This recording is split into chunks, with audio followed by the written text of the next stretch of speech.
ಓಂ ಶಾಂತಿ. ಇಂದಿನ ಪರಮಾತ್ಮನ ಮಹಾವಾಕ್ಯ ಮುರುಳಿ ದಿನಾಂಕ 1/6/2025. ಅವ್ಯಕ್ತ ಬಾಪ್ತಾದ ಮಧುಬನ ರಿವೈಸ್ 21/10/2005. ಸಂಪೂರ್ಣರಾಗುವುದಕ್ಕೋಸ್ಕರ ಮತ್ತು ಸಂಪನ್ನರಾಗುವುದಕ್ಕೋಸ್ಕರ ಡೇಟ್ ಅನ್ನು ಫಿಕ್ಸ್ ಮಾಡಿ ಸಮಯಕ್ಕನುಸಾರವಾಗಿ ಎವ್ವರೆಡಿಯಾಗಿ ಇಂದು ಬಾಪ್ತಾದ 4 ಕಡೆ ಇರುವಂತಹ ಮಕ್ಕಳ 3 ರೂಪವನ್ನು ನೋಡುತ್ತಿದ್ದಾರೆ. ಹೇಗೆ ಪರಮಾತ್ಮ ತಂದೆಯನ್ನು ವಿಶೇಷವಾಗಿ 3 ಸಂಬಂಧದಲ್ಲಿ ನೆನಪು ಮಾಡುತ್ತೀರಾ, ಅದೇ ರೀತಿ ಮಕ್ಕಳಲ್ಲೂ ಕೂಡ 3 ರೂಪವನ್ನು ನೋಡಿ ಪರಮಾತ್ಮ ತಂದೆ ಹರ್ಷಿತರಾಗುತ್ತಿದ್ದಾರೆ. ತಮ್ಮ 3 ರೂಪದ ಬಗ್ಗೆ ನಿಮಗೆ ಗೊತ್ತಿದೆ ತಾನೆ. ಈ ಸಮಯದಲ್ಲಿ ಎಲ್ಲಾ ಮಕ್ಕಳು ಬ್ರಾಹ್ಮಣ ರೂಪದಲ್ಲಿ ಇದ್ದೀರಾ ಮತ್ತು ಬ್ರಾಹ್ಮಣರ ಅಂತಿಮ ಸ್ಥಿತಿ ಅಂದರೆ ಬ್ರಾಹ್ಮಣರಿಂದ ಸೂಕ್ಷ್ಮ ದೇವತೆ ಆಗುವುದಾಗಿದೆ. ನಂತರ ಪುನಃ ಸೂಕ್ಷ್ಮ ದೇವತೆಯಿಂದ ದೇವತೆ ಆಗುವುದಾಗಿದೆ. ಎಲ್ಲಾ ರೂಪಕ್ಕಿಂತ ವಿಶೇಷ ಅಂದರೆ ವರ್ತಮಾನ ಸಮಯದ ಬ್ರಾಹ್ಮಣ ಜೀವನ ಆಗಿದೆ. ಬ್ರಾಹ್ಮಣ ಜೀವನ ಅಮೂಲ್ಯ ಆಗಿದೆ. ಬ್ರಾಹ್ಮಣ ಜೀವನದ ವಿಶೇಷತೆ ಪವಿತ್ರತೆ ಆಗಿದೆ. ಪವಿತ್ರತೆಯೇ ಬ್ರಾಹ್ಮಣ ಜೀವನದ ರಾಯಲ್ಟಿ ಆಗಿದೆ. ಪವಿತ್ರತೆಯೇ ಬ್ರಾಹ್ಮಣ ಜೀವನದ ವ್ಯಕ್ತಿತ್ವ ಆಗಿದೆ. ಪವಿತ್ರತೆಯೇ ಸುಖ ಶಾಂತಿಯ ಜನನಿಯಾಗಿದೆ. ಎಷ್ಟು ಜಾಸ್ತಿ ನೀವು ಪವಿತ್ರರಾಗುತ್ತೀರೋ ಅಷ್ಟು ಸುಖ ಶಾಂತಿ ನಿಮ್ಮ ಜೀವನದಲ್ಲಿ ಸ್ವಾಭಾವಿಕವಾಗಿ ಇರುತ್ತದೆ ಮತ್ತು ಸುಖ ಶಾಂತಿ ನಿಮ್ಮ ಸ್ವಭಾವ ಆಗಿಬಿಡುತ್ತದೆ ಮತ್ತು ಪವಿತ್ರ ಆತ್ಮರ ಗುರಿಯೇ ಆಗಿದೆ ಬ್ರಾಹ್ಮಣರಿಂದ ದೇವತೆ ಆಗುವುದಲ್ಲ, ಆದರೆ ಬ್ರಾಹ್ಮಣರಿಂದ ಮೊದಲು ಸೂಕ್ಷ್ಮ ದೇವತೆ ಆಗಬೇಕು. ನಂತರ ಸೂಕ್ಷ್ಮ ದೇವತೆಯಿಂದ ದೇವತೆ ಆಗುವುದೇ ಪವಿತ್ರ ಆತ್ಮರಾದ ನಿಮ್ಮ ಗುರಿಯಾಗಿದೆ. ಅಂದ ಮೇಲೆ ಬ್ರಾಹ್ಮಣರಿಂದ ಸೂಕ್ಷ್ಮ ದೇವತೆ, ಸೂಕ್ಷ್ಮ ದೇವತೆಯಿಂದ ದೇವತೆ ಅನ್ನುವ ಈ 3 ರೂಪವನ್ನು ಬಾಪ್ತಾದ ಎಲ್ಲಾ ಮಕ್ಕಳಲ್ಲೂ ನೋಡುತ್ತಿದ್ದಾರೆ. ನಿಮ್ಮೆಲ್ಲರ ಸಮ್ಮುಖದಲ್ಲಿ ಆ ನಿಮ್ಮ 3 ಸ್ವರೂಪ ಪ್ರತ್ಯಕ್ಷ ರೂಪದಲ್ಲಿ ಕಾಣಿಸುತ್ತಿದೆ ತಾನೆ. ಆ 3 ರೂಪ ಪ್ರತ್ಯಕ್ಷದಲ್ಲಿ ಕಾಣುತ್ತಿದೆ ತಾನೆ. ಬ್ರಾಹ್ಮಣರಂತೂ ಆಗಿದ್ದೀರಾ. ಈಗ ಸೂಕ್ಷ್ಮ ದೇವತೆ ಆಗುವಂತಹ ಗುರಿಯನ್ನು ಇಟ್ಟುಕೊಂಡಿದ್ದೀರಾ. ಸೂಕ್ಷ್ಮ ದೇವತೆ ಆಗುವಂತಹ ಗುರಿ ಇದೆ ತಾನೆ. ಸೂಕ್ಷ್ಮ ದೇವತೆ ಆಗಲೇಬೇಕು ತಾನೆ. ಅಂದ ಮೇಲೆ ಚೆಕ್ ಮಾಡಿಕೊಳ್ಳಿ. ಸೂಕ್ಷ್ಮ ದೇವತಾ ಸ್ವರೂಪದ ವಿಶೇಷತೆ ನಮ್ಮ ಈ ಜೀವನದಲ್ಲಿ ಎಷ್ಟು ಕಾಣಿಸುತ್ತಿದೆ ಎಂದು ಸ್ವಯಂ ಅನ್ನು ಚೆಕ್ ಮಾಡಿಕೊಳ್ಳಿ. ಸೂಕ್ಷ್ಮ ದೇವತೆ ಎಂದು ಯಾರಿಗೆ ಕರೆಯಲಾಗುತ್ತದೆ ಅಂದರೆ ಯಾರಿಗೆ ಈ ಹಳೆಯ ಸಂಸಾರದ ಜೊತೆಗೆ ಸಂಬಂಧ ಇಲ್ಲವೋ ಮತ್ತು ಹಳೆಯ ಸಂಸ್ಕಾರದ ಜೊತೆಗೆ ಯಾರಿಗೆ ಸಂಬಂಧ ಇಲ್ಲವೋ ಅವರಿಗೆ ಸೂಕ್ಷ್ಮ ದೇವತೆ ಎಂದು ಕರೆಯಲಾಗುತ್ತದೆ. ಸೂಕ್ಷ್ಮ ದೇವತೆ ಅಂದರೆ ಕೇವಲ ಸಮಸ್ಯೆಯ ಸಮಯದಲ್ಲಿ ಡಬ್ಬಲ್ ಲೈಫ್ ಸ್ಥಿತಿಯಲ್ಲಿ ಸ್ಥಿತ ಆಗುವುದಲ್ಲ, ಆದರೆ ಸದಾ ಮನಸ್ಸ ವಾಚ ಸಂಬಂಧ ಸಂಪರ್ಕದಲ್ಲಿ ಡಬ್ಬಲ್ ಹಗುರರಾಗಿರಬೇಕು. ಹಗುರರಾಗಿರಬೇಕು. ಹಗುರವಾದ ವಸ್ತು ಎಲ್ಲರಿಗೂ ಇಷ್ಟ ಆಗುತ್ತದೆ ತಾನೆ. ಬಹಳಷ್ಟು ಭಾರವಾದ ವಸ್ತು ಇಷ್ಟ ಆಗುತ್ತದೆಯೇನು? ಹೊರೆ ಉಳ್ಳಂತಹ ವಸ್ತು ಇಷ್ಟ ಆಗುತ್ತದೆಯೇನು? ಹಗುರವಾದ ವಸ್ತು ಇಷ್ಟ ಆಗುತ್ತದೆಯೋ ಅಥವಾ ಭಾರವಾದ ವಸ್ತು ಇಷ್ಟ ಆಗುತ್ತದೆಯೋ? ಹಗುರವಾದ ವಸ್ತು ಇಷ್ಟ ಆಗುತ್ತದೆ ತಾನೆ. ಸೂಕ್ಷ್ಮ ದೇವತೆಗಳು ಸರ್ವರವರಾಗಿರುತ್ತಾರೆ. ಅಂದರೆ ಎಲ್ಲರೂ ಸೂಕ್ಷ್ಮ ದೇವತೆಯನ್ನು ನಮ್ಮವರು ಎಂದು ತಿಳಿದುಕೊಳ್ಳುತ್ತಾರೆ. ಕೇವಲ ಕೆಲವರಷ್ಟೇ ಸೂಕ್ಷ್ಮ ದೇವತೆಯನ್ನು ನಮ್ಮವರು ಎಂದು ತಿಳಿದುಕೊಳ್ಳುವುದಿಲ್ಲ. ಸೂಕ್ಷ್ಮ ದೇವತೆ ಅಂದರೆ ಸರ್ವರಿಗೂ ಪ್ರಿಯ ಆಗಿರುತ್ತಾರೆ ಮತ್ತು ಭಿನ್ನ ಆಗಿರುತ್ತಾರೆ. ಕೇವಲ ಪ್ರಿಯ ಆಗುವುದಷ್ಟೇ ಅಲ್ಲ, ಎಷ್ಟು ಪ್ರಿಯ ಆಗಿರುತ್ತಾರೋ ಅಷ್ಟೇ ಭಿನ್ನ ಆಗಿರುತ್ತಾರೆ. ಸೂಕ್ಷ್ಮ ದೇವತೆಗಳ ಲಕ್ಷಣ ಅಂದರೆ ಸೂಕ್ಷ್ಮ ದೇವತೆಗಳು ಸರ್ವರಿಗೂ ಪ್ರಿಯ ಆಗಿರುತ್ತಾರೆ. ಸೂಕ್ಷ್ಮ ದೇವತೆಯನ್ನು ಯಾರೇ ನೋಡಿದರು, ಸೂಕ್ಷ್ಮ ದೇವತೆಯ ಜೊತೆಗೆ ಯಾರೇ ಮಿಲನವನ್ನು ಮಾಡಿದರು, ಯಾರೇ ಸೂಕ್ಷ್ಮ ದೇವತೆಗಳ ಸಂಬಂಧದಲ್ಲಿ ಬಂದರು, ಸಂಪರ್ಕದಲ್ಲಿ ಬಂದರು, ಇವರು ನನ್ನವರಾಗಿದ್ದಾರೆ ಎಂದು ಅನುಭವವನ್ನು ಮಾಡುತ್ತಾರೆ. ಹೇಗೆ ಪರಮಾತ್ಮ ತಂದೆಯ ಬಗ್ಗೆ ನೀವೆಲ್ಲರೂ ಅನುಭವವನ್ನು ಮಾಡುತ್ತೀರಾ. ಪರಮಾತ್ಮ ತಂದೆ ನನ್ನವರಾಗಿದ್ದಾರೆ ಎಂದು, ಪರಮಾತ್ಮ ತಂದೆ ನನ್ನವರು ಎಂದು ಎಲ್ಲರೂ ಅನುಭವವನ್ನು ಮಾಡುತ್ತೀರಾ ತಾನೆ. ಅದೇ ರೀತಿ ಸೂಕ್ಷ್ಮ ದೇವತೆ ಅಂದರೆ ಇವರು ನನ್ನವರು ಎಂದು ಪ್ರತಿಯೊಬ್ಬರೂ ಅನುಭವವನ್ನು ಮಾಡಬೇಕು. ನನ್ನತನದ ಅನುಭವ ಆಗಬೇಕು. ಏಕೆಂದರೆ ಸೂಕ್ಷ್ಮ ದೇವತೆಗಳು ಹಗುರರಾಗಿರುತ್ತಾರೆ. ಅಂದ ಮೇಲೆ ಹಗುರತನ ಸರ್ವರಿಗೂ ಪ್ರಿಯರನ್ನಾಗಿ ಮಾಡುತ್ತದೆ. ಸಂಪೂರ್ಣ ಬ್ರಾಹ್ಮಣ ಪರಿವಾರದವರು ಅನುಭವವನ್ನು ಮಾಡಬೇಕು. ಇವರು ನಮ್ಮವರಾಗಿದ್ದಾರೆ ಎಂದು, ಎಲ್ಲರೂ ಇವರು ನನ್ನವರಾಗಿದ್ದಾರೆ ಎಂದು ಸೂಕ್ಷ್ಮ ದೇವತೆಯಾದ ನಮ್ಮನ್ನು ನೋಡಿ ಅನುಭವ ಮಾಡಬೇಕು. ಹೊರೆಯ ಅನುಭವ ಆಗಬಾರದು, ಭಾರದ ಅನುಭವ ಆಗಬಾರದು. ಏಕೆಂದರೆ ಸೂಕ್ಷ್ಮ ದೇವತೆಯ ಅರ್ಥವೇ ಆಗಿದೆ ಡಬ್ಬಲ್ ಲೈಟ್, ಅಂದರೆ ಡಬ್ಬಲ್ ಹಗುರರಾಗಿ ಇರುವಂತವರು. ಸೂಕ್ಷ್ಮ ದೇವತೆ ಅಂದರೆ ಸಂಕಲ್ಪ, ಮಾತು, ಕರ್ಮ, ಸಂಬಂಧ, ಸಂಪರ್ಕ ಎಲ್ಲದರಲ್ಲೂ ಬೇಹದ್ದಿನಲ್ಲಿ ಇರುವಂತವರು. ಸೂಕ್ಷ್ಮ ದೇವತೆಗಳು ಹದ್ದಿನಲ್ಲಿ ಇರುವುದಿಲ್ಲ. ಸೂಕ್ಷ್ಮ ದೇವತೆಗಳು ಸಂಕಲ್ಪ, ಮಾತು, ಕರ್ಮ, ಸಂಬಂಧ, ಸಂಪರ್ಕದಲ್ಲಿ ಹದ್ದಿನಲ್ಲಿ ಬರುವುದಿಲ್ಲ. ಸೂಕ್ಷ್ಮ ದೇವತೆಗಳು ಅಂದರೆ ಎಲ್ಲರೂ ನನ್ನವರಾಗಿದ್ದಾರೆ ಮತ್ತು ನಾನು ಎಲ್ಲರಿಗೂ ಸಂಬಂಧಪಟ್ಟಿದ್ದೇನೆ, ಅಂದರೆ ಎಲ್ಲರಿಗೂ ನಾನು ಇಷ್ಟ ಆಗುವಂತಹ ಆತ್ಮ ಆಗಿದ್ದೇನೆ. ಎಲ್ಲಿ ಜಾಸ್ತಿ ನನ್ನತನ ಇರುತ್ತದೆಯೋ ಅಲ್ಲಿ ಹಗುರತನ ಇರುತ್ತದೆ. ಸಂಸ್ಕಾರದಲ್ಲೂ ಕೂಡ ಹಗುರತೆ. ಅಂದ ಮೇಲೆ ಚೆಕ್ ಮಾಡಿಕೊಳ್ಳಿ, ಎಷ್ಟು ಪರ್ಸೆಂಟ್ ಸೂಕ್ಷ್ಮ ದೇವತಾ ಸ್ವರೂಪದ ಸ್ಥಿತಿಯನ್ನು ತಲುಪಿದ್ದೇನೆ. ಚೆಕ್ ಮಾಡಿಕೊಳ್ಳಲು ಬರುತ್ತದೆ ತಾನೆ?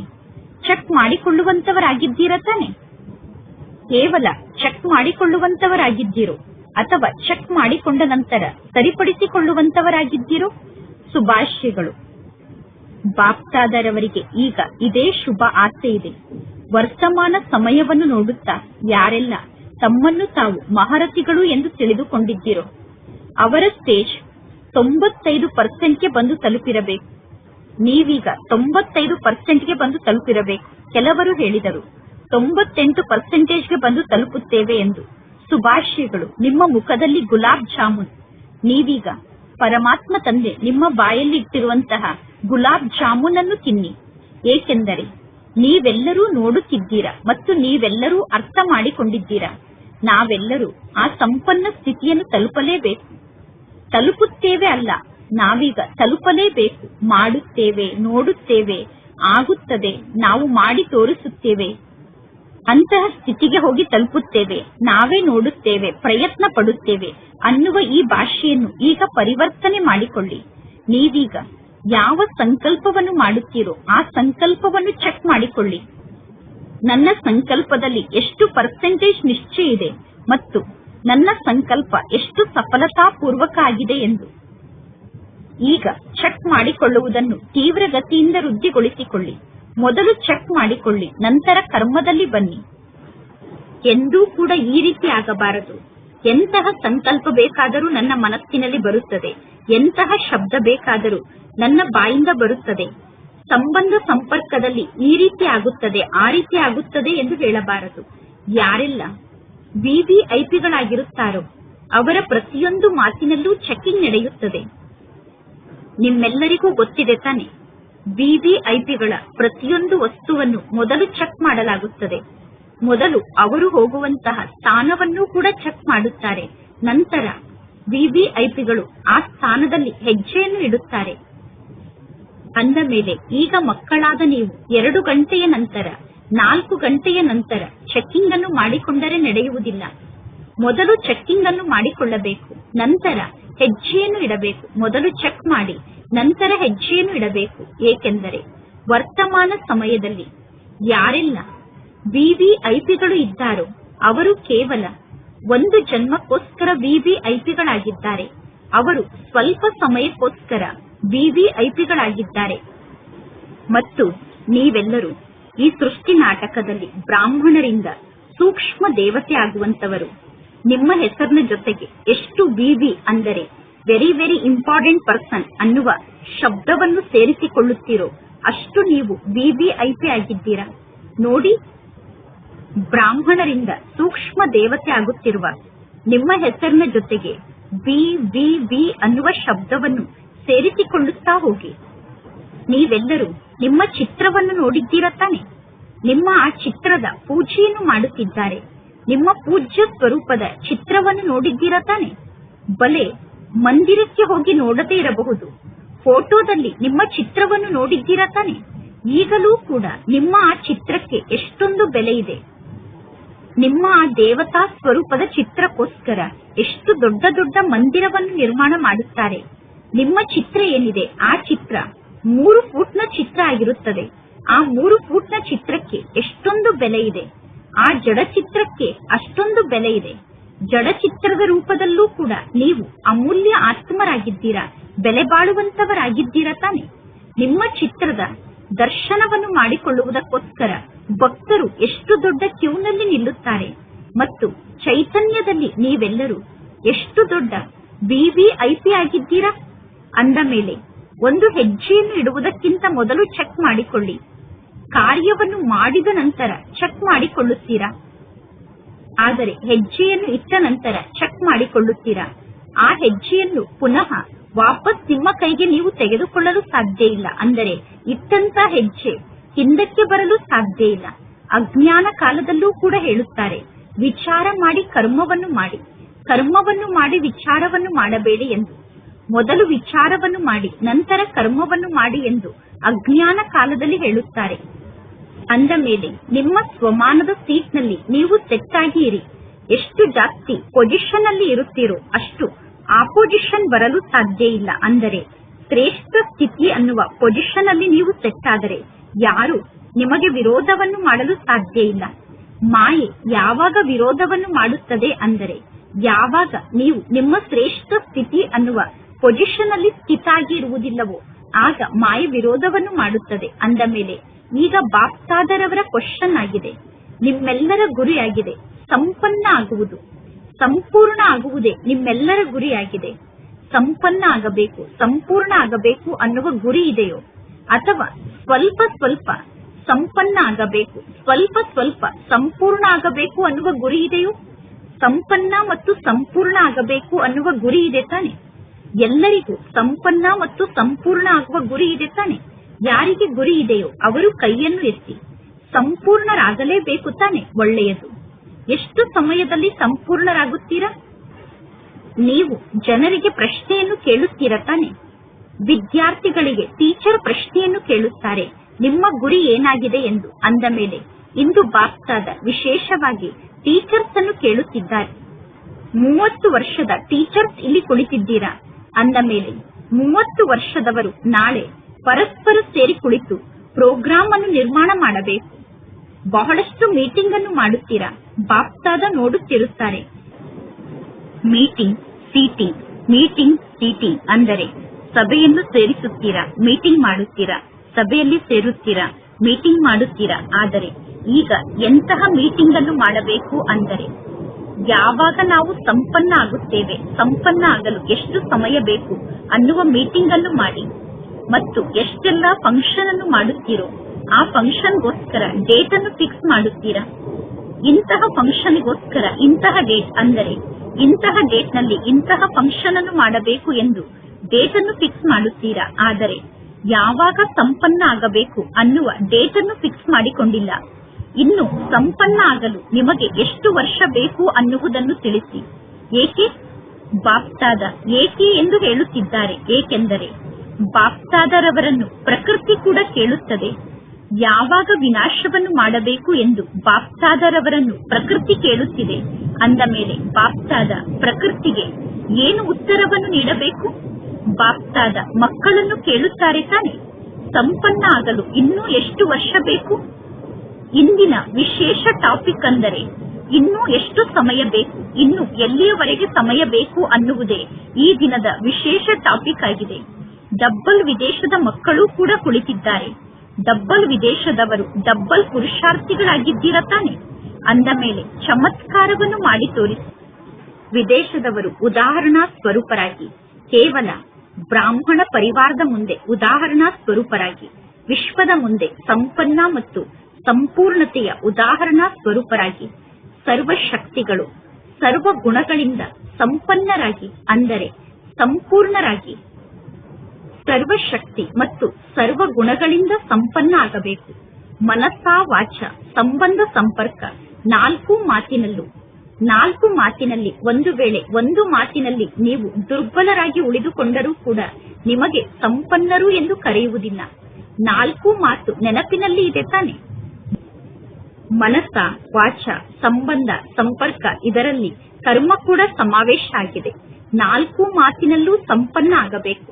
ಎಂದೂ ಕೂಡ ಈ ರೀತಿ ಆಗಬಾರದು. ಮನಸ್ಸ ವಾಚದಲ್ಲಿ ನಾನು ಸರಿಯಾಗಿ ಇದ್ದೇನೆ, ಆದರೆ ಸಂಬಂಧ ಸಂಪರ್ಕದಲ್ಲಿ ಸಂಪನ್ನ ಆಗುವ ಮಾತಿನಲ್ಲಿ ಸ್ವಲ್ಪ ಕೊರತೆ ಇದೆ ಎಂದು ಹೇಳಬಾರದು. ಪರಮಾತ್ಮ ತಂದೆ ತಿಳಿಸಿದ್ದಾರೆ ತಾನೆ. ಯಾರ ಸಮ್ಮುಖಕ್ಕೆ ನೀವು ಹೋಗುತ್ತೀರೋ ಅಥವಾ ಯಾರೆಲ್ಲ ನಿಮ್ಮ ಸಂಪರ್ಕದಲ್ಲಿ ಬರುತ್ತಾರೋ ಅವರು ಅನುಭವವನ್ನು ಮಾಡಬೇಕು, ಇವರು ನನ್ನವರಾಗಿದ್ದಾರೆ ಎಂದು. ನನ್ನ ವಸ್ತುವಿನ ಮೇಲೆ ಅಧಿಕಾರ ಇರುತ್ತದೆ ತಾನೆ. ಯಾರು ನನ್ನವರಾಗಿದ್ದಾರೋ ಅವರನ್ನು ಹಗುರವಾಗಿ ತೆಗೆದುಕೊಳ್ಳುತ್ತೇವೆ, ಅನ್ಯರನ್ನು ಅಷ್ಟೊಂದು ಹಗುರವಾಗಿ ತೆಗೆದುಕೊಳ್ಳುವುದಿಲ್ಲ. ಅನ್ಯರನ್ನು ಅಷ್ಟೊಂದು ಹಗುರವಾಗಿ ತೆಗೆದುಕೊಳ್ಳಲು ಆಗುವುದಿಲ್ಲ. ಅನ್ಯರಿಗೆ ಸ್ವಲ್ಪ ಜಾಸ್ತಿ ಗೌರವವನ್ನು ಕೊಡಬೇಕಾಗುತ್ತದೆ. ಆದರೆ ಯಾರು ನನ್ನವರಾಗಿದ್ದಾರೋ, ಯಾವುದು ನನ್ನದಾಗಿದೆಯೋ ಅದನ್ನು ನಾವು ಹಗುರವಾಗಿ ತೆಗೆದುಕೊಳ್ಳುತ್ತೇವೆ, ಅಂದರೆ ಸಲಿಗೆಯಿಂದ ತೆಗೆದುಕೊಳ್ಳುತ್ತೇವೆ. ಅಂದ ಮೇಲೆ ಎಲ್ಲಾ ಮಾತಿನಲ್ಲೂ ಹಗುರರಾಗಬೇಕು. ಕೇವಲ ನಿಮ್ಮ ಝೋನ್ನಲ್ಲಿ ಹಗುರರಾದರೆ ಸಾಕಾಗುವುದಿಲ್ಲ, ನಿಮ್ಮ ಸೆಂಟರ್ನಲ್ಲಿ ಹಗುರರಾದರೆ ಸಾಕಾಗುವುದಿಲ್ಲ. ಒಂದು ವೇಳೆ ಕೇವಲ ಝೋನ್ನಲ್ಲಿ ಹಗುರರಾದರೆ, ಸೆಂಟರ್ನಲ್ಲಿ ಹಗುರವಾಗಿ ಇದ್ದರೆ ನೀವು ಇಡೀ ವಿಶ್ವಕ್ಕೆ ಹೇಗೆ ರಾಜ ಆಗುತ್ತೀರಾ? ಮತ್ತು ನೀವು ವಿಶ್ವ ಕಲ್ಯಾಣಕಾರಿಗಳಾಗಲು ಸಾಧ್ಯ ಇಲ್ಲ. ಅದರ ಜೊತೆಗೆ ವಿಶ್ವಕ್ಕೆ ರಾಜರಾಗಲು ಸಾಧ್ಯ ಇಲ್ಲ. ರಾಜರು ಅಂದರೆ ಕೇವಲ ಸಿಂಹಾಸನದ ಮೇಲೆ ಕುಳಿತು ರಾಜ್ಯವನ್ನು ಆಳುವಂತವರಷ್ಟೇ ಅಲ್ಲ. ರಾಜ್ಯದಾನಿಯಲ್ಲಿ ರಾಯಲ್ ಫ್ಯಾಮಿಲಿಗೆ ರಾಜ್ಯ ಅಧಿಕಾರಿ ಆದಂತವರು ಕೂಡ ರಾಜರೇ ಆಗಿದ್ದಾರೆ. ಅವರು ರಾಜ್ಯದಲ್ಲಿ ರಾಯಲ್ ಫ್ಯಾಮಿಲಿಯಲ್ಲಿ ರಾಜ್ಯ ಅಧಿಕಾರಿಗಳಾಗಿದ್ದಾರೆ. ಅಂದ ಮೇಲೆ ಏನನ್ನು ಮಾಡುತ್ತೀರಾ? ಇನ್ನು ಎಷ್ಟು ಸಮಯ ಬೇಕು, ಅಂದರೆ ಇನ್ನೂ ಎಲ್ಲಿಯವರೆಗೂ ಸಮಯ ಬೇಕು ಅನ್ನುವ ಪ್ರಶ್ನೆಗೆ ಉತ್ತರವನ್ನು ಕೊಡುತ್ತೀರಾ ತಾನೆ. ಮೀಟಿಂಗ್ ಅನ್ನು ಮಾಡುತ್ತೀರಾ ತಾನೆ. ಮೀಟಿಂಗ್ ನಲ್ಲಿ ಫೈನಲ್ ಮಾಡಿ ಉತ್ತರವನ್ನು ತಿಳಿಸಿ, ಸರಿ ತಾನೆ. ಒಳ್ಳೆಯದು. ಎಲ್ಲರೂ ಚೆನ್ನಾಗಿದ್ದೀರಾ ತಾನೆ.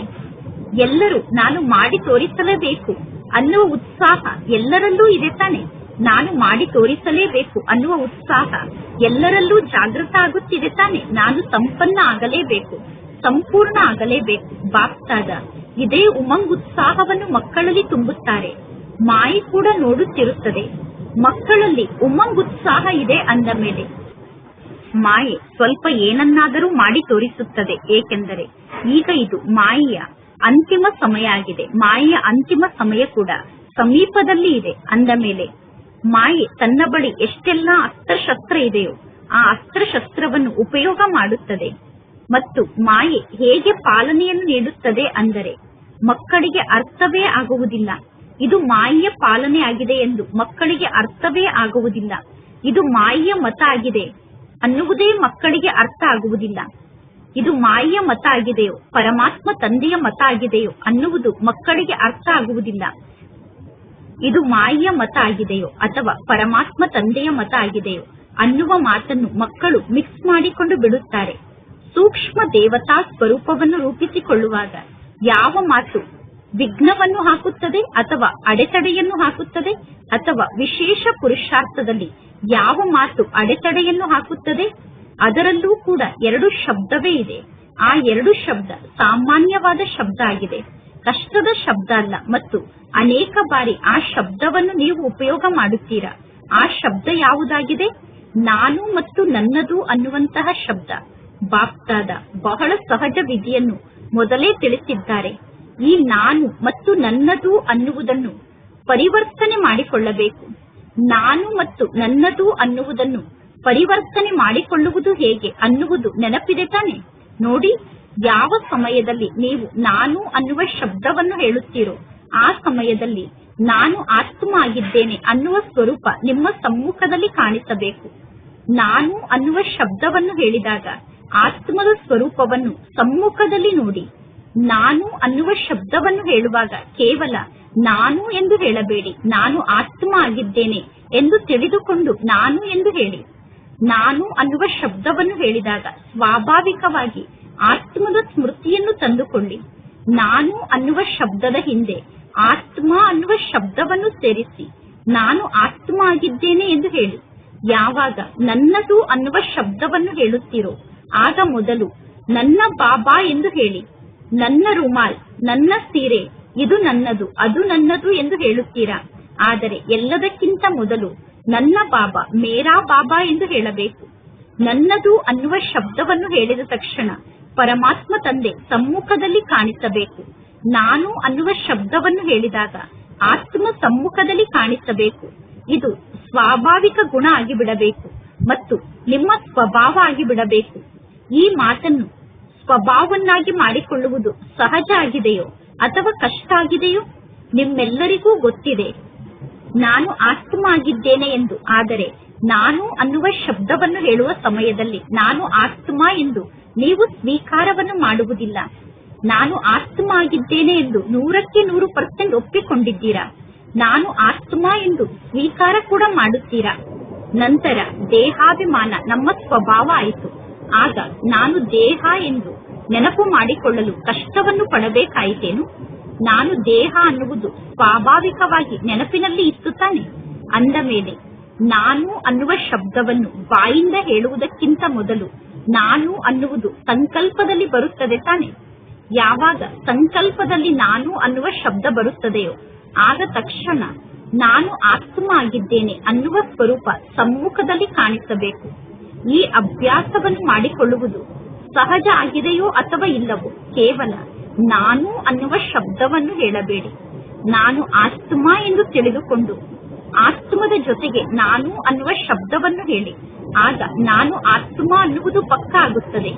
ಹೇಗೆ ಶರೀರದ ಹೆಸರು ಪಕ್ಕಾ ರೂಪದಲ್ಲಿ ಧಾರಣೆ ಆಗಿದೆ ತಾನೆ. ಯಾರಾದರೂ ಬೇರೆಯವರನ್ನು ಕೂಗಿ ಕರೆದರೂ ಕೂಡ ನೀವು ಆ ಕಡೆ ತಿರುಗಿ ನೋಡುತ್ತೀರಾ ತಾನೆ. ಅಂದ ಮೇಲೆ ನಾನು ಆತ್ಮ ಆಗಿದ್ದೇನೆ. ಆತ್ಮಕ್ಕೆ ಬಾಪ್ತಾದ ಸಂಸಾರ ಆಗಿದ್ದಾರೆ. ಆತ್ಮನಾದ ನನಗೆ ಪರಮಾತ್ಮ ತಂದೆಯೇ ಸಂಸಾರ ಆಗಿದ್ದಾರೆ. ಆತ್ಮನ ಸಂಸ್ಕಾರ ಅಂದರೆ ಬ್ರಾಹ್ಮಣನಿಂದ ಸೂಕ್ಷ್ಮ ದೇವತೆ ಆಗುವುದು, ಸೂಕ್ಷ್ಮ ದೇವತೆಯಿಂದ ದೇವತೆ ಆಗುವುದೇ ಆತ್ಮದ ಸಂಸ್ಕಾರ ಆಗಿದೆ. ಅಂದ ಮೇಲೆ ಏನನ್ನು ಮಾಡುತ್ತೀರಾ? ಈಗ ಈ ಮನಸ್ಸಿನ ಡ್ರಿಲ್ ಅನ್ನು ಮಾಡಿ. ವರ್ತಮಾನ ಸಮಯದಲ್ಲಿ ಡಾಕ್ಟರ್ ಕೂಡ ಹೇಳುತ್ತಾರೆ ಡ್ರಿಲ್ ಅನ್ನು ಮಾಡಿ, ಡ್ರಿಲ್ ಅನ್ನು ಮಾಡಿ, ಎಕ್ಸರ್ಸೈಸ್ ಅನ್ನು ಮಾಡಿ ಎಂದು. ಅಂದ ಮೇಲೆ ಈಗ ನೀವು ಈ ಎಕ್ಸರ್ಸೈಸ್ ಅನ್ನು ಮಾಡಿ. ನಾನು ಆತ್ಮ ಆಗಿದ್ದೇನೆ ಮತ್ತು ಪರಮಾತ್ಮ ತಂದೆ ನನ್ನವರಾಗಿದ್ದಾರೆ ಅಂದರೆ ಮೇರಾ ಬಾಬಾ ಅನ್ನುವ ಎಕ್ಸರ್ಸೈಸ್ ಅನ್ನು ಮಾಡಿ. ಏಕೆಂದರೆ ನಾಟಕಕ್ಕನುಸಾರವಾಗಿ ಸಮಯದ ಗತಿಯನ್ನು ಸ್ವಲ್ಪ ಸ್ಲೋ ಮಾಡಬೇಕಾಗುತ್ತದೆ. ಅಂದರೆ ಸಮಯವನ್ನು ಸ್ವಲ್ಪ ನಿಧಾನವಾಗಿ ಹೋಗುವಂತೆ ಮಾಡಬೇಕಾಗುತ್ತದೆ. ಹಾಗೆ ನೋಡಿದರೆ ರಚಯಿತ ಆದಂತಹ ನೀವು ತೀವ್ರ ಗತಿಯಲ್ಲಿ ಮುಂದಿರಬೇಕು. ನಿಮ್ಮ ರಚನೆಯಾದಂತಹ ಸಮಯ ತೀವ್ರ ಗತಿಯಲ್ಲಿ ಮುಂದೆ ಹೋಗಬಾರದು. ಆದರೆ ವರ್ತಮಾನ ಸಮಯಕ್ಕನುಸಾರವಾಗಿ ಸಮಯ ತೀವ್ರ ಗತಿಯಲ್ಲಿ ಮುಂದೆ ಹೋಗುತ್ತಿದೆ. ಪ್ರಕೃತಿ ಕೂಡ ಎವ್ವರೆಡಿ ಆಗಿದೆ. ಕೇವಲ ಪರಮಾತ್ಮ ತಂದೆಯ ಆದೇಶಕ್ಕೋಸ್ಕರ ಪ್ರಕೃತಿ ನಿಂತಿದೆ. ಅಂದರೆ ತಂದೆಯ ಆದೇಶಕ್ಕೋಸ್ಕರ ಪ್ರಕೃತಿ ಕಾಯುತ್ತಿದೆ. ನಾಟಕ ಸಮಯಕ್ಕೆ ಆರ್ಡರ್ ಅನ್ನು ಕೊಡುತ್ತದೆ ತಾನೆ. ಸ್ಥಾಪನೆಯ ಕಾರ್ಯವನ್ನು ಮಾಡುವಂತವರು ಒಂದು ವೇಳೆ ಎವ್ವರೆಡಿ ಆಗದೇ ಇದ್ದರೆ ವಿನಾಶದ ನಂತರ ಏನು ಪ್ರಳಯ ಆಗಬೇಕೇನು? ಪ್ರಳಯ ಆಗುತ್ತದೆಯೇನು? ವಿನಾಶದ ನಂತರ ಸ್ಥಾಪನೆ ಆಗಲೇಬೇಕು ತಾನೆ. ಅಂದ ಮೇಲೆ ಸ್ಥಾಪನೆಗೆ ನಿಮಿತ್ತ ಆದಂತವರು ಸಮಯಕ್ಕನುಸಾರವಾಗಿ ಎವ್ವರೆಡಿ ಆಗಿರಬೇಕು. ಬಾಪ್ತಾದ ನೀವು ಎವ್ವರೆಡಿ ಆಗಿರುವುದನ್ನು ನೋಡಲು ಬಯಸುತ್ತಾರೆ. ಹೇಗೆ ಬ್ರಹ್ಮ ತಂದೆ ನಂಬರ್ 1 ಅರ್ಜುನ ಆದರೂ ತಾನೆ, ಬ್ರಹ್ಮ ತಂದೆ ಉದಾಹರಣಾ ಸ್ವರೂಪ ಆದರೂ ತಾನೆ, ಅದೇ ರೀತಿ ಬ್ರಹ್ಮ ತಂದೆಯನ್ನು ಅನುಕರಣೆ ಮಾಡುವಂತವರು ಏನಾಗುತ್ತಾರೆ? ಸ್ವಯಂ ಅನ್ನು ನೋಡಿಕೊಳ್ಳಿ ಮತ್ತು ಸಮಯವನ್ನು ನೋಡಿ. ಬಾಪ್ತಾದ ಮೊದಲೇ ತಿಳಿಸಿದ್ದಾರೆ, ಬ್ರಾಹ್ಮಣರಿಂದ ಸೂಕ್ಷ್ಮ ದೇವತೆ ಆಗುವಂತಹ ಆತ್ಮರಾದ ನೀವು ನಿಮಿತ್ತ ಭಾವನೆ ಮತ್ತು ನಮ್ರ ಭಾವನೆ ಅನ್ನುವ 2 ಶಬ್ದಕ್ಕೆ ಅಂಡರ್ಲೈನ್ ಅನ್ನು ಮಾಡಿಕೊಳ್ಳಬೇಕು. ಆಗ ದೇಹಾಭಿಮಾನದ ನನ್ನತನ ಅನ್ನುವಂಥದ್ದು ಸಮಾಪ್ತಿಯಾಗುತ್ತದೆ. ನಮ್ರರಾದಾಗ, ನಿಮಿತ್ತರಾದಾಗ ನನ್ನತನ ಸಮಾಪ್ತಿಯಾಗುತ್ತದೆ. ನಾನು ನಿಮಿತ್ತ ಆಗಿದ್ದೇನೆ ಮತ್ತು ನನ್ನ ಸ್ವಭಾವ ನಮ್ರ ಸ್ವಭಾವ ಆಗಿದೆ. ಎಷ್ಟು ನಮ್ರರಾಗುತ್ತೀರೋ ಅಷ್ಟು ಗೌರವ ಪ್ರಾಪ್ತಿಯಾಗುತ್ತದೆ. ಏಕೆಂದರೆ ಯಾರು ನಮ್ರರಾಗುತ್ತಾರೋ ಅವರು ಸರ್ವರಿಗೂ ಪ್ರಿಯರಾಗುತ್ತಾರೆ. ಮತ್ತು ಯಾವಾಗ ನೀವು ಪ್ರಿಯರಾಗುತ್ತೀರೋ ಆಗ ಸ್ವಾಭಾವಿಕವಾಗಿ ನಿಮಗೆ ಗೌರವ ಪ್ರಾಪ್ತಿಯಾಗುತ್ತದೆ. ಅಂದ ಮೇಲೆ ನಿಮಿತ್ತ ಭಾವ, ನಮ್ರತೆಯ ಭಾವ ಮತ್ತು ಭಾವನೆ, ಶುಭ ಭಾವನೆಯನ್ನು ಧಾರಣೆ ಮಾಡಿಕೊಳ್ಳಿ. ಭಾವ ಮತ್ತು ಭಾವನೆ ಅನ್ನುವ 2 ಮಾತಿದೆ. ಅಂದ ಮೇಲೆ ನಿಮಿತ್ತ ಭಾವ ಮತ್ತು ನಮ್ರತೆಯ ಭಾವ ಹಾಗೂ ನಿಮಿತ್ತ ಭಾವನೆ ಹಾಗೂ ನಮ್ರತೆಯ ಭಾವನೆ ಪ್ರತಿಯೊಬ್ಬರ ಬಗ್ಗೆ ಇರಬೇಕು. ಪ್ರತಿಯೊಬ್ಬರ ಬಗ್ಗೆ ಶುಭ ಭಾವನೆ, ಶುಭ ಕಾಮನೆ ಇರಬೇಕು. ಅವರು ಎಂತಹ ವ್ಯಕ್ತಿಗಳು ಬೇಕಾದರೂ ಆಗಿರಬಹುದು. ಆದರೆ ನೀವು ನಿಮಿತ್ತ ಭಾವನೆ ಉಳ್ಳವರಾಗಿ, ನಮ್ರತೆಯ ಭಾವ ಉಳ್ಳವರಾಗಿ ಮತ್ತು ಶುಭ ಭಾವನೆಯ ವಾತಾವರಣವನ್ನು ಹೇಗೆ ರೂಪಿಸಬೇಕು ಅಂದರೆ ನಿಮ್ಮ ಸಮ್ಮುಖದಲ್ಲಿರುವಂತಹ ಆತ್ಮರನ್ನು ನಿಮ್ಮ ಶುಭ ಭಾವನೆಯ ವೈಬ್ರೇಷನ್ ಚೇಂಜ್ ಮಾಡಿಬಿಡಬೇಕು. ನೀವೀಗ ಎಂತಹ ಶುಭ ಭಾವನೆಯ ವಾತಾವರಣವನ್ನು ರೂಪಿಸಬೇಕು ಅಂದರೆ ಆ ವೈಬ್ರೇಷನ್ ಅಲ್ಲಿ ನಿಮ್ಮ ಸಮ್ಮುಖದಲ್ಲಿರುವಂತಹ ಆತ್ಮರು ಪರಿವರ್ತನೆ ಆಗಿ ಬಿಡುತ್ತಾರೆ. ಕೆಲವು ಮಕ್ಕಳು ಪರಮಾತ್ಮ ತಂದೆಯ ಜೊತೆಗೆ ಆತ್ಮಿಕ ವಾರ್ತಾಲಾಪವನ್ನು ಮಾಡುತ್ತಿರುತ್ತಾರೆ. ವಾರ್ತಾಲಾಪದಲ್ಲಿ ಮಕ್ಕಳು ಪರಮಾತ್ಮ ತಂದೆಗೆ ಹೇಳುತ್ತಾರೆ, ಒಂದನೆಯದಾಗಿ ನಾನು ಮನಸ್ಸಿನಲ್ಲಿ ಶುಭ ಭಾವನೆಯನ್ನು ಇಟ್ಟುಕೊಂಡೆ, ಆದರೂ ಕೂಡ ಅವರು ಬದಲಾಗಲಿಲ್ಲ. ನಾನು ಶುಭ ಭಾವನೆಯನ್ನು ಇಟ್ಟುಕೊಂಡಿದ್ದರೂ ಕೂಡ ಅವರು ಬದಲಾಗುತ್ತಿಲ್ಲ. ನಂತರ ನಾನು ಸಾಕಾಗಿ ಬಿಟ್ಟೆ, ಅಂದರೆ ನನಗೆ ಸುಸ್ತಾಗಿ ಬಿಟ್ಟಿತು, ನಾನು ಬೇಸರಕ್ಕೊಳಗಾದೆ ಎಂದು ಹೇಳುತ್ತಾರೆ. ಪಾಪ, ಈಗ ಆ ಆತ್ಮರ ವೃತ್ತಿ ಏನಿದೆ, ಆ ಆತ್ಮರ ದೃಷ್ಟಿ ಏನಿದೆ, ಆ ವೃತ್ತಿ ಮತ್ತು ದೃಷ್ಟಿ ಕಲ್ಲಿನ ಸಮಾನ ಆಗಿದೆ. ಕಲ್ಲಿನ ಸಮಾನ ಆಗಿರುವಂತಹ ವೃತ್ತಿ ಮತ್ತು ದೃಷ್ಟಿ ಪರಿವರ್ತನೆ ಆಗಲು ಸ್ವಲ್ಪ ಸಮಯ ಅಂತೂ ಬೇಕು ತಾನೆ. ಒಳ್ಳೆಯದು, ನೀವು ತಿಳಿದುಕೊಳ್ಳಿ, ಅವರು ಬದಲಾಗುತ್ತಿಲ್ಲ ಎಂದು. ಅವರು ಬದಲಾಗದೇ ಇದ್ದರೂ ಕೂಡ ನೀವು ನಿಮ್ಮನ್ನು ಸರಿಯಾಗಿ ಇಟ್ಟುಕೊಳ್ಳಿ. ನೀವು ಸದಾ ನಿಮ್ಮ ಶ್ರೇಷ್ಠ ಸ್ಥಿತಿಯಲ್ಲಿ ಸ್ಥಿತ ಆಗಿರಿ. ನೀವೇಕೆ ಬೇಸರಕ್ಕೊಳಗಾಗುತ್ತೀರಾ? ನೀವು ಬೇಸರಕ್ಕೊಳಗಾಗಬೇಡಿ. ಒಳ್ಳೆಯದು, ಅವರು ಬದಲಾಗದೇ ಇದ್ದರೂ ಕೂಡ ಅವರ ಜೊತೆಗೆ ನಾನು ಅವರಂತೆ ಬದಲಾಗಿ ಬಿಡಬಾರದು. ಒಂದು ವೇಳೆ ನೀವು ಬೇಸರಕ್ಕೊಳಗಾದರೆ ಇದು ಶಕ್ತಿಶಾಲಿ ಸ್ಥಿತಿ ಆಯಿತೇನು? ನೀವು ಬೇಸರಕ್ಕೊಳಗಾದರೆ ನೀವು ಅವರನ್ನು ಪರಿವರ್ತನೆ ಮಾಡಿದಂತೆ ಆಯಿತೇನು? ನೀವು ನಿಮ್ಮ ಸ್ವಮಾನದ ಸೀಟನ್ನು ಏಕೆ ಬಿಡುತ್ತೀರಾ? ವ್ಯರ್ಥ ವಿಚಾರ ನಿಮ್ಮ ಮನಸ್ಸಿನಲ್ಲಿ ಉತ್ಪನ್ನ ಆಗಬಾರದು. ಏಕೆ ಹೇಳಲಾಗುತ್ತದೆ? ವ್ಯರ್ಥ ವಿಚಾರವನ್ನು ಮಾಡುವುದು ಅಂದರೆ ಮಾಯೆಗೋಸ್ಕರ ಬಾಗಿಲನ್ನು ತೆರೆಯುವುದಾಗಿದೆ. ಬಾಗಿಲನ್ನು ಮುಚ್ಚುವುದು ನಂತರ ಬಹಳ ಕಷ್ಟ ಆಗುತ್ತದೆ. ಆದ್ದರಿಂದ ಏಕೆ ಎಂದು ವಿಚಾರವನ್ನು ಮಾಡಬೇಡಿ. ದಯಾಹೃದಯಿಗಳಾಗಿ ವೈಬ್ರೇಷನ್ ಅನ್ನು ನೀಡುತ್ತಾ ಇರಿ. ನೀವು ನಿಮ್ಮ ಸೀಟನ್ನು ಬಿಟ್ಟಾಗ ನೀವು ಬೇಸರಕ್ಕೊಳಗಾಗುತ್ತೀರಾ? ನೀವು ಏಕೆ ಸೀಟನ್ನು ಬಿಡುತ್ತೀರಾ? ನೆನಪಿನಲ್ಲಿ ಇಟ್ಟುಕೊಳ್ಳಿ, ಎಂದು ಸೀಟ್ನಿಂದ ಕೆಳಗಡೆ ಬರುವುದಿಲ್ಲ. ಯಾವ ಕಾರಣಕ್ಕೂ ಶ್ರೇಷ್ಠ ಸ್ಥಿತಿ ಅನ್ನುವ ಸೀಟ್ನಿಂದ ಕೆಳಗಡೆ ಬರಬಾರದು ಅನ್ನುವ ಮಾತನ್ನು ನೆನಪಿನಲ್ಲಿ ಇಟ್ಟುಕೊಳ್ಳಿ.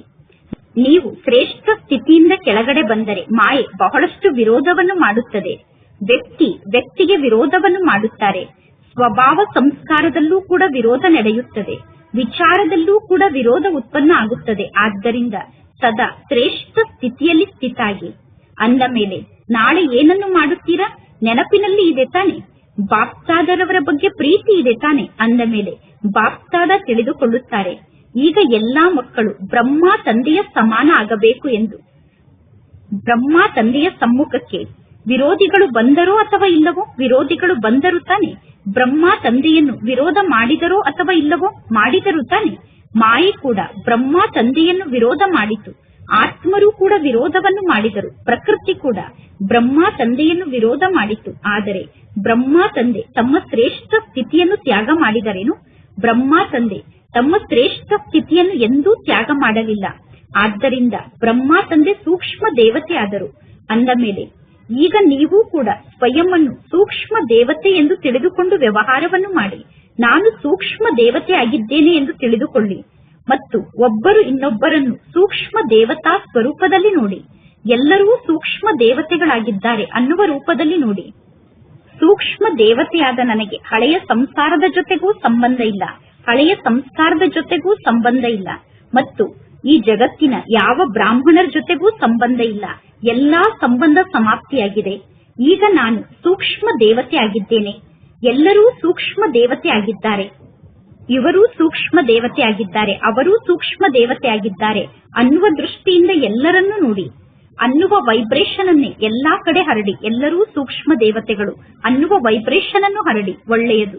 ಈಗ ಒಂದು ನಿಮಿಷದಲ್ಲಿ ಇಂತಹ ಶಕ್ತಿಶಾಲಿ ಸ್ಥಿತಿಯಲ್ಲಿ ಸ್ಥಿತಾಗಿ ಸರ್ವ ಶಕ್ತಿಯಿಂದ ಸಂಪನ್ನಾಗಿ ವಿಶ್ವದ ಆತ್ಮರಿಗೆ ಶಕ್ತಿಯ ಕಿರಣವನ್ನು ಕೊಡಿ. ನಾಲ್ಕೂ ಕಡೆ ಇರುವಂತಹ ಆತ್ಮರಿಗೆ ನಿಮ್ಮ ಶಕ್ತಿಯ ವೈಬ್ರೇಷನ್ ಅನ್ನು ನೀಡಿ. ವಿಶ್ವದ ನಾಲ್ಕು ಕಡೆ ನಿಮ್ಮ ಶಕ್ತಿಯ ವೈಬ್ರೇಷನ್ ಹೋಗಿ ತಲುಪಬೇಕು. ಎಲ್ಲರೂ ಡೆಡ್ ಸೈಲೆನ್ಸ್ ನ ಅನುಭವವನ್ನು ಮಾಡಿ. ಸತ್ತಾಗ ಎಷ್ಟು ಶಾಂತಿಯಲ್ಲಿ ಸ್ಥಿತ ಆಗುತ್ತಾರೋ ಅಂತಹ ಶಾಂತಿಯ ಅನುಭವವನ್ನು ಮಾಡಿ. ಒಳ್ಳೆಯದು. ನಾಲ್ಕೂ ಕಡೆ ಇರುವಂತಹ ಬ್ರಾಹ್ಮಣರಿಂದ ಸೂಕ್ಷ್ಮ ದೇವತೆಯಾದಂತಹ ಮಕ್ಕಳಿಗೆ ಸದಾ ಸ್ವದರ್ಶನದ ಮೂಲಕ ಸ್ವಯಂ ಅನ್ನು ಚೆಕ್ ಮಾಡಿಕೊಂಡು ಚೇಂಜ್ ಮಾಡಿಕೊಳ್ಳುವಂತಹ, ಬ್ರಹ್ಮ ತಂದೆಯನ್ನೇ ಅನುಕರಣೆ ಮಾಡುವಂತಹ ಆಜ್ಞಾಪಾಲಕ ಮಕ್ಕಳಿಗೆ ಸದಾ ಡಬ್ಬಲ್ ಲೈಟ್ ಆಗಿ ಸೇವೆ ಮತ್ತು ಪುರುಷಾರ್ಥವನ್ನು ಮಾಡುವಂತಹ ಸೂಕ್ಷ್ಮ ದೇವತಾ ಸ್ವರೂಪದಲ್ಲಿರುವ ಆತ್ಮರಿಗೆ ಸದಾ ತಮ್ಮ ಶ್ರೇಷ್ಠ ಸ್ಥಿತಿಯಲ್ಲಿ ಸ್ಥಿತಾಗಿ ವಿರೋಧವನ್ನು ಸಮಾಪ್ತಿ ಮಾಡಿಕೊಳ್ಳುವಂತಹ ಮಾಸ್ಟರ್ ಸರ್ವಶಕ್ತಿವಂತ ಮಕ್ಕಳಿಗೆ ಸಂಗಮ ಯುಗದ ಪ್ರತ್ಯಕ್ಷ ಫಲದ ಅನುಭವವನ್ನು ಮಾಡುವಂತಹ ಪರಮಾತ್ಮ ತಂದೆಯ ಸಮೀಪದಲ್ಲಿರುವ ಮಕ್ಕಳಿಗೆ ಬಾಪ್ತಾದರವರ ನೆನಪು, ಪ್ರೀತಿ ಹಾಗೂ ಸುಪ್ರಭಾತ ಹಾಗೂ ನಮಸ್ತೆ. ಬಾಪ್ತಾದರವರಿಗೆ ಮಕ್ಕಳ ನೆನಪು, ಪ್ರೀತಿ ಹಾಗೂ ನಮಸ್ತೆ ನಮಸ್ತೆ ನಮಸ್ತೆ. ಇಂದಿನ ವರದಾನ ಆಗಿದೆ, ಪ್ರತ್ಯಕ್ಷತೆಯ ಸಮಯವನ್ನು ಸಮೀಪಕ್ಕೆ ತರುವಂತಹ ಸದಾ ಶುಭ ಚಿಂತಕರು ಮತ್ತು ಸ್ವಚಿಂತಕರು ಆಗಿ. ಸೇವೆಯಲ್ಲಿ ಸಫಲತೆಗೆ ಆಧಾರ ಶುಭ ಚಿಂತಕ ವೃತ್ತಿಯಾಗಿದೆ. ಏಕೆಂದರೆ ನಿಮ್ಮ ಈ ವೃತ್ತಿ ಆತ್ಮರಲ್ಲಿ ಗ್ರಹಿಸುವಂತಹ ಶಕ್ತಿಯನ್ನು ವೃದ್ಧಿ ಮಾಡುತ್ತದೆ ಮತ್ತು ಆತ್ಮರಲ್ಲಿ ಜ್ಞಾನವನ್ನು ತಿಳಿದುಕೊಳ್ಳಬೇಕು ಅನ್ನುವ ಆಸಕ್ತಿಯನ್ನು ವೃದ್ಧಿ ಮಾಡುತ್ತದೆ. ಅದರ ಮೂಲಕ ವಾಣಿಯ ಸೇವೆಯಲ್ಲಿ ಸಹಜವಾಗಿ ಸಫಲತೆ ಪ್ರಾಪ್ತಿಯಾಗುತ್ತದೆ. ಯಾವಾಗ ಆತ್ಮರಲ್ಲಿ ತಿಳಿದುಕೊಳ್ಳಬೇಕು ಅನ್ನುವ ಆಸಕ್ತಿ ಜಾಸ್ತಿಯಾಗುತ್ತದೆಯೋ ಆಗ ವಾಣಿಯ ಸೇವೆಯಲ್ಲಿ ಸಹಜವಾಗಿ ಸಫಲತೆ ಸಿಗುತ್ತದೆ.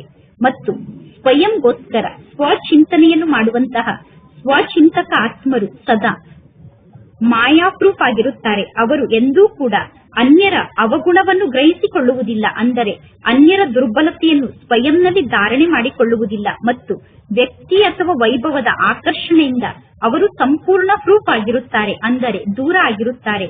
ಅಂದ ಮೇಲೆ ಯಾವಾಗ ಈ ಎರಡೂ ವರದಾನವನ್ನು ಪ್ರತ್ಯಕ್ಷ ಜೀವನದಲ್ಲಿ ಧಾರಣೆ ಮಾಡಿಕೊಳ್ಳುತ್ತೀರೋ ಆಗ ಪ್ರತ್ಯಕ್ಷತೆಯ ಸಮಯ ಸಮೀಪಕ್ಕೆ ಬರುತ್ತದೆ.